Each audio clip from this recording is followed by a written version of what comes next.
omuntu yenna ku bibiri oyinako kimu. Waliwo eddoboozi eriri mu ggwe eritambula nga lyogera.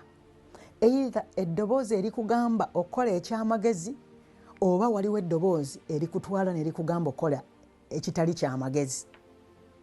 Naye waliwo eddoboozi mu Samwiri limugamba nti funa entenduusi ogende obeere nga agenda okuwaayo saddaaka.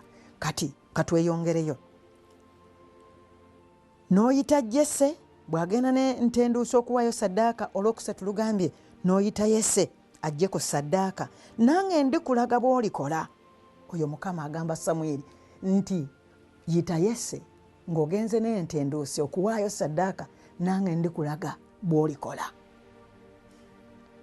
Era olinfukira amafuta ku oyo gwe ndikwatulira. Bannaye labayo wano Bayibuli era etugamba nti engendo zaffe tuziyiringisize za Katonda. Laba Mukama bw'agamba Samwiri nti gwe genda, nze bw'onootuuka wali nja kukulaga bw'onookola.